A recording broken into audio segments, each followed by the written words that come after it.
The first thing I noticed when I pulled into the driveway wasn't the peeling paint on the shutters or the overgrown hydrangeas that I had planted myself 30 years ago. It was my daughter. She was on her knees in the front yard, pulling weeds from the flower beds in the July heat, wearing a grey t-shirt soaked through at the back, her hair pinned up under a dollar store clip. I sat in my rental car for a full minute before I could move. She didn't look up. I had driven straight from the Memphis airport without stopping, not even for coffee, and I was 63 years old and stiff from the flight from Portland, and none of that mattered because my daughter was on her knees in the dirt in front of the house I had left her, and she looked like a woman who had forgotten she owned the place. I should back up. My name is Marlene. I spent 12 years in Oregon taking care of my sister, Ruth Ann, who had a rare neurological condition that took everything from her slowly, one function at a time. I won't go into all of it because it would take another hour to explain, and that story is hers, not mine. What I'll say is that when I left Memphis in the summer of 2012, I had no idea it would be 12 years before I came home. I thought 6 months, maybe a year. That's what you always think. I left my daughter Cecily with the house on Elmwood Drive. Her father, my ex-husband, had bought it in 1989, and it had come to me in the divorce. 3 bedrooms, a detached garage, a kitchen I had remodeled myself with butter yellow cabinets, and a property value that had climbed by the time I left to just under $800,000. Memphis real estate. People outside the South always underestimate it. Cecily was 24 when I left, old enough, or so I thought. She had just married a man named Franklin. I had some reservations about Franklin from the beginning, not anything I could name exactly, just a quality he had of always being slightly more comfortable in a room than the situation warranted. He was charming in the way that men are charming when they need something from you. But Cecily loved him, and he seemed to love her, and I told myself I was being an overprotective mother. I set up the house for them both, utilities in Cecily's name, a savings account I seeded with $40,000 for emergencies. I made Cecily the sole owner of the property through a quitclaim deed that we both signed in front of a notary. My attorney, a woman named Helen who I had used for years, walked us through everything. The house was Cecily's. All she had to do was pay the property taxes and keep the lights on. For the first 3 years we talked every Sunday. She sounded happy enough. Franklin had gotten a job in logistics. They were talking about renovating the kitchen. She sent me pictures of the hydrangeas blooming. Then the calls got shorter. Then they got less frequent. I told myself she was busy. I told myself she was building her own life, and that was healthy. I told myself a lot of things that were easier than the alternative. By year 6, I was so deep in Ruth Ann's care that I was barely keeping my own head above water. Ruth Ann's condition required round-the-clock attention, and hiring help was expensive, and I was doing most of it myself. There were months I didn't sleep more than 4 hours a night. I called Cecily when I could. Sometimes she picked up, sometimes she didn't. Once I didn't hear from her for almost 2 months, and I called Franklin's cell phone, and he said everything was fine. She was just tired. I believed him. I need to live with that. Ruth Ann passed away in April of last year. She was 61. I spent the months after her death settling her affairs, closing up her apartment in Portland, sorting through a lifetime of things that accumulate when a person doesn't know they're going to die young. By the time I was ready to come home, it had been 12 years since I had set foot in Memphis. I did not call ahead. I know that sounds strange, but I had tried calling Cecily twice in the weeks before my flight, and both times the call went to voicemail. Franklin's number was no longer in service. I told myself maybe they had switched carriers. I told myself she'd be surprised and glad to see me. I told myself the drive from the airport would give me time to think about what to say. What I had not told myself was that I might pull up to my daughter's house and find her on her knees in the July heat, weeding the flower beds like a woman hired to do it. I got out of the car. She looked up when she heard the door. For a moment she just stared. There was a flatness in her eyes that took me a second to recognize, and then I realized it was the look of a person who has learned not to expect good things. Her face was thinner than I remembered. She had dark circles under her eyes that no amount of sleep would put right overnight. "Mom," she said. That was all. Just Mum. And then she got to her feet slowly like her back hurt, and she stood there holding a clump of weeds in her garden glove and looked at me the way you look at something you'd stop believing in. I crossed the yard and I put my arms around her, and she went still for a second before she hugged me back. And when I felt how thin she was, I had to close my eyes. We went inside. I don't know what I was expecting. The kitchen, maybe, with the butty yellow cabinets, and the little breakfast table where we used to sit on Saturday mornings. What I found was a kitchen that had been repainted white, with new cabinets, nicer cabinets actually, shaker style, the kind that cost real money, and a center island I had never seen before, and a refrigerator that was stainless steel and probably worth more than my first car.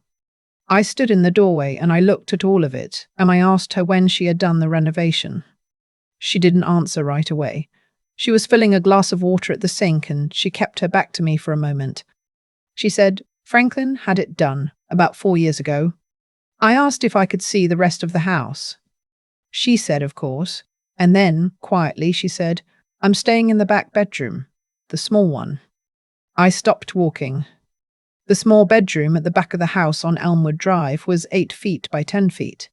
It had been a craft room when I lived there. I had painted it lavender and put in a daybed for when my mother visited from Tupelo. It was the smallest room in the house by a significant margin. I turned around slowly. She was still standing at the sink. I said, Where is Franklin sleeping? She said, The master. He and his mother. I need to tell you about Franklin's mother, because I did not understand her, not fully, until that afternoon in July when I stood in my daughter's kitchen and heard that she was sleeping in a craft room while her husband shared the master bedroom with his mother. Her name was Odessa. She was a small woman, compact and deliberate in the way she moved, with reading glasses she wore on a chain around her neck and a way of looking at you that made you feel like she was doing arithmetic. I had met her twice before I left for Oregon. Both times she had been perfectly polite. The kind of polite that has no warmth in it, the kind that is just a form of keeping distance. What I learned that afternoon, sitting at the kitchen island with Cecily while she talked in a voice so flat it frightened me, was that Odessa had moved in approximately 8 months after I left. Franklin had said it was temporary. His mother was having some health trouble, he said. She needed to recover somewhere comfortable. She had been there ever since. I asked Cecily how she had ended up in the back bedroom. She looked at the table. She said, Odessa has a bad hip. She can't do stairs. The master is on the first floor. She said it made more sense. I said, Cecily, the master bedroom is your bedroom, yours and your husband's. She said, I know. I said, and he moved out of it, to sleep with his mother. She said, he's on a cot in there. It's not like that. He was just keeping her company. I asked her how long ago this had happened. She said, about 3 years. 3 years. My daughter had been sleeping in an 8 by 10 room with a daybed and a window that faced the back fence for 3 years, in the house that I had left her, while her husband and his mother occupied the master suite. I asked her if she was still working. She had been doing bookkeeping for a small medical office when I left. She said no. Franklin said one income was enough. I asked who was handling the finances. She said, Franklin mostly. I asked about the property taxes. She looked at me then and something shifted in her expression. She said, I think they're current. Franklin handles that. I said, Cecily, is your name still on the deed? She said, yes, of course. I said, can I see the deed? She said she didn't know where it was. Franklin kept the house documents in a box in the home office. She said she could ask him when he got home. I said, that's all right. I'll find it. I want to be careful about how I describe what happened next, because I don't want to sound like a woman who went through her daughter's house without permission. What I will say is that Cecily told me to look wherever I needed to, and I took her at her word. The home office was what had been the third bedroom. It had a desk, a filing cabinet, a bookshelf lined with binders. Franklin was organized, I'll give him that. The filing cabinet was unlocked. I found the property tax records first. They were current, which was a relief. Then I found a folder labeled Home, Mortgage, and that was when my hands went still. There was a mortgage on the house, a substantial one, taken out approximately 9 years ago, when I had been in Oregon for 3 years and Cecily and I were still talking regularly, but less often than before. The mortgage was in both names, Cecily's and Franklin's, and it had been refinanced once, 2 years after the original, pulling out an additional amount in cash. I sat down in the desk chair and I thought about what I had left my daughter: a house with no mortgage, $40,000 in savings, a property that was hers outright. I thought about Franklin and his reading glasses and his logistics job and his mother with a bad hip who had moved in for health reasons 8 months after I drove away. I went back to the kitchen. I told Cecily I needed to make a call. She asked who I was calling. I said, my attorney. I called Helen. Helen was 70 now and semi-retired, but she had a sharp mind, and she picked up on the second ring, and when I told her what I was looking at, she was quiet for a long moment, and then she said, Marlene, don't touch anything else in that office. And find out if your daughter has an attorney of her own. She didn't. Franklin came home at 6:30. He walked through the front door with a bag from a barbecue place and stopped when he saw me sitting at the kitchen island. His expression went through several things very quickly: surprise, calculation, and then something that settled into a smile. He said, Marlene, what a surprise. I said, hello, Franklin. He said, I didn't know you were coming. Why didn't you call? I said, I tried. Cecily's voicemail was full. He said that was strange. He'd have to look into that. He set the barbecue bag on the counter. He asked if I was staying for dinner. I said I was staying for a while. He looked at me, and then he looked at Cecily, who was standing by the refrigerator, not looking at either of us. Odessa came down the hall a few minutes later, leaning on a cane I had not seen her use before, and she looked at me with those arithmetic eyes and said, well, you're back. I said, I am. She said, Cecily's told me a lot about you. I said, I'll bet she has. Dinner was quiet. I watched. Franklin was easy with Cecily in a way that looked like affection but felt like management. He handed her a plate. He told her to sit down. He'd get the drinks. He talked to me about Portland, about Ruth Ann, about what it must have been like, all those years away. He was sympathetic in exactly the way that men are sympathetic when they want you to feel seen without giving you anything. Odessa said very little. She ate neatly and watched me from across the table. After dinner, I told Cecily I was going to stay at a hotel nearby. I could see something shift in her face when I said that. Something that looked like relief mixed with something else. And I squeezed her hand at the door and told her I would be back in the morning. In my hotel room, I called Helen back. I told her everything. She was quiet again for a moment, the kind of quiet that means she's thinking fast, and then she said she had some questions about the mortgage. She asked if I had taken any photos of the documents in the filing cabinet. I had. Good, she said. She asked if Cecily had been present when the mortgage was signed. I said I didn't know. I would ask her in the morning. Helen said, Marlene, there's something else you need to think about. If your daughter signed a mortgage on her primary residence without full understanding of the terms, and if the proceeds were used primarily by someone else, that's a problem. It may not be straightforward, but it is a problem. I said, what kind of problem?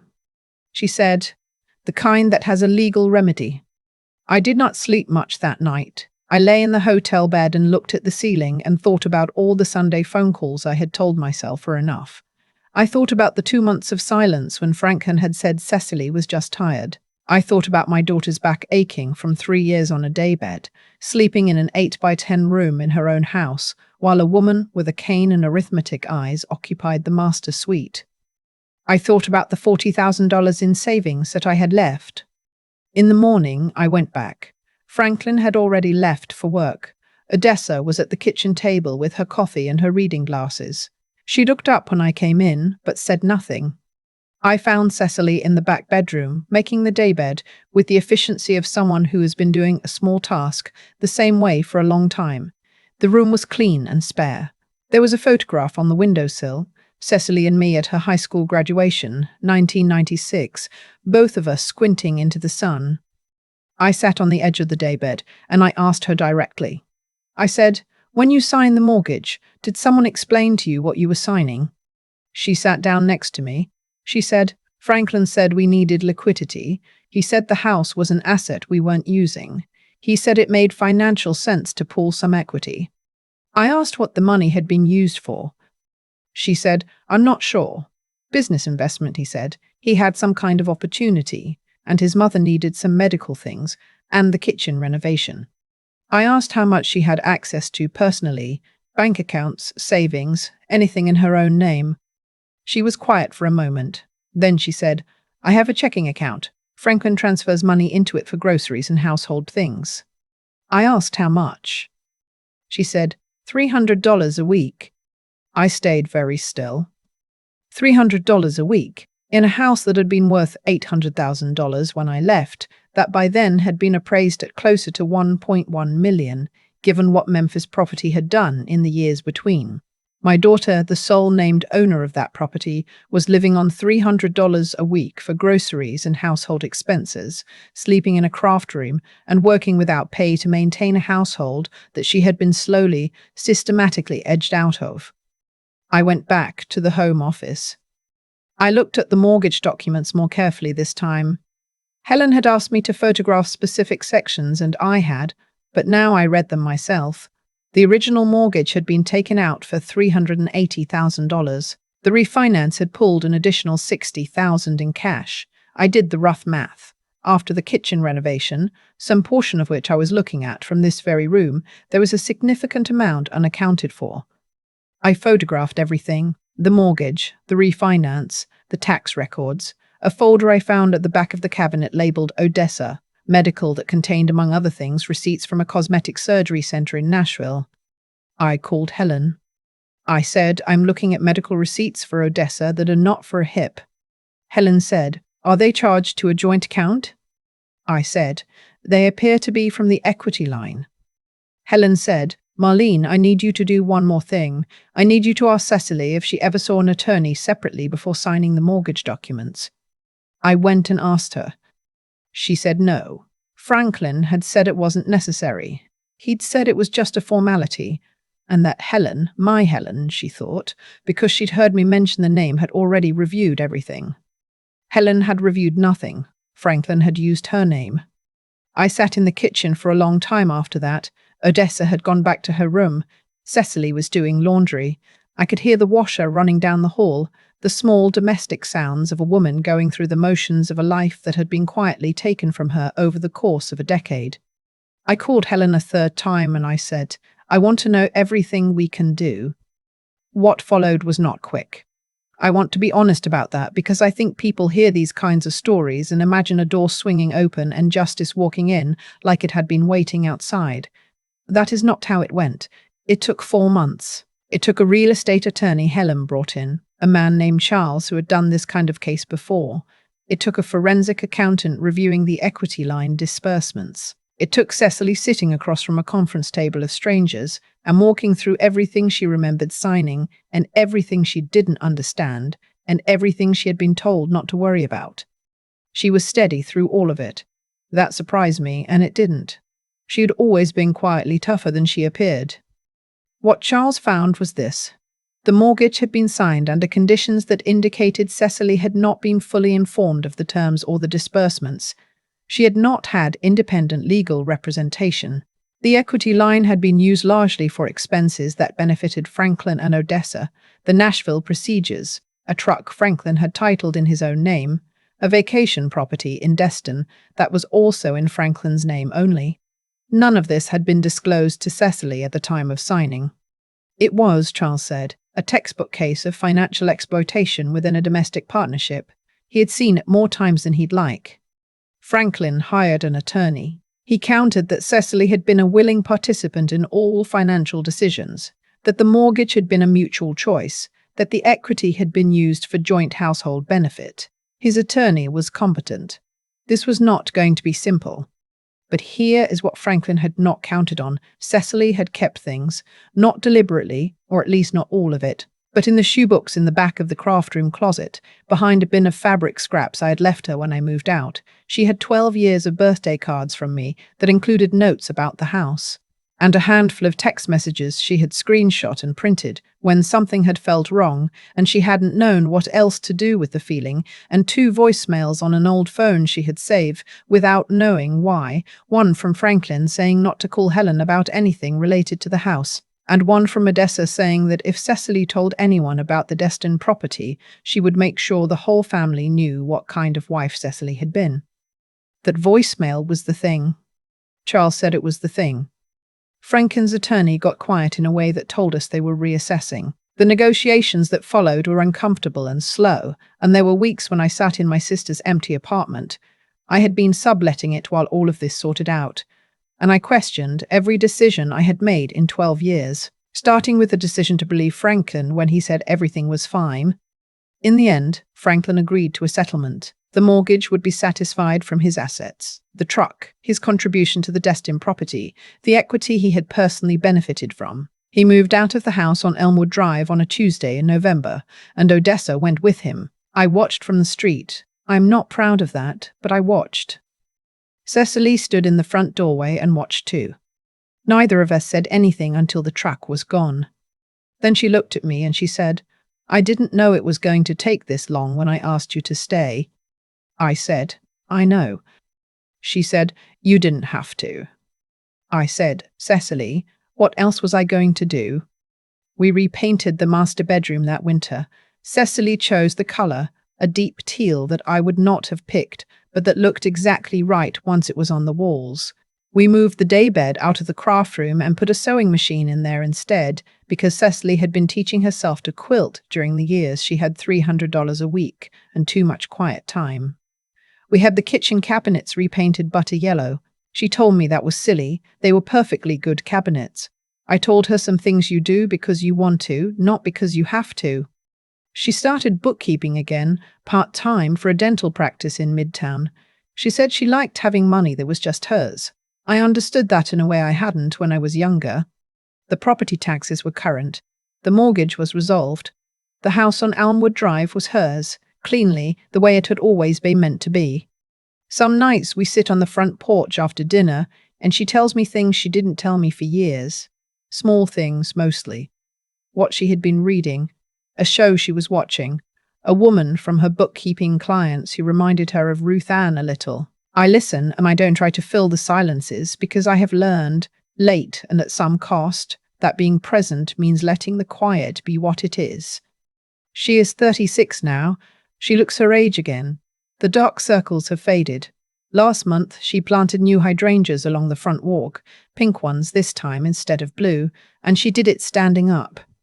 I stayed. That is the whole of what I can offer as an account of myself, that when I finally understood what had been happening in the house, I left her. I did not leave again. I do not know if it is enough.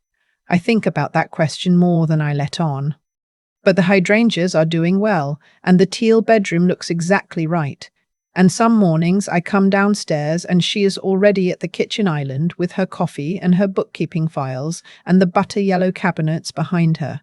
And it looks so much like the life I had imagined for her that I have to stop in the doorway for a moment before I say good morning. I keep thinking about that filing cabinet, how it wasn't even locked. Franklin had been careful about so many things. The way he smiled when he walked in and saw me, the way he handed Cecily her plate at dinner like he was doing her a favor, the way he used Helen's name to make my daughter believe everything had already been approved.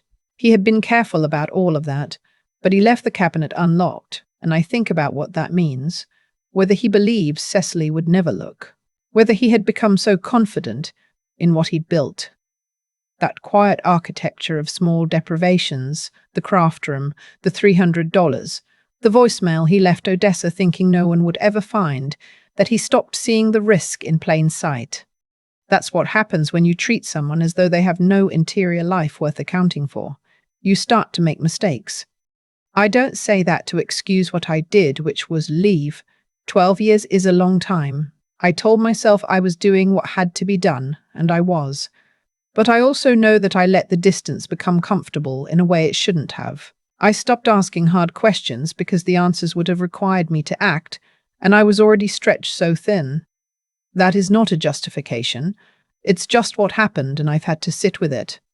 What I've learned. What this whole ordeal pressed into me in a way I won't soon forget is that doing right by the people you love isn't just about intention. It requires paying attention, real attention, the inconvenient kind, the kind that asks you to notice what someone isn't saying. Cecily never told me how bad it had gotten, but I hadn't asked the right questions either. I had accepted Franklin's easy answers because they cost me nothing to accept.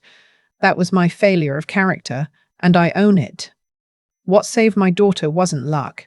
It was that she had held on to enough of herself to keep a shoebox, to print out screenshots she couldn't name a reason for keeping, to save voicemails on an old phone she hadn't thrown away. She didn't know she was building evidence. She just knew somewhere in the part of her that hadn't been fully extinguished that something was wrong, that quiet knowing, holding on to it against every pressure to doubt yourself, is its own kind of courage, the kind that doesn't look like courage from the outside, the kind that just looks like a woman making her daybed the same careful way every morning. And then there's what she did with the truth once it was in front of her. Sitting across from attorneys and accountants and strangers, walking through years of harm without falling apart. That took something I'm not sure I could have managed at her age. She was steady in a way I don't think she knew she was capable of being.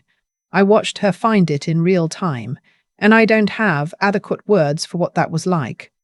I think about cause and consequence a lot now, not in any mystical sense, just in the plainest human sense, that the choices we make quietly, over time, accumulate into something we eventually have to live inside. Franklin made choices. Odessa made choices. Onessa made choices. Cecily made choices, including the choice, when the moment finally came, to tell the truth and hold steady while the walls came down. The teal bedroom, the butter-yellow cabinets, the hydrangeas she planted standing up. These are consequences too.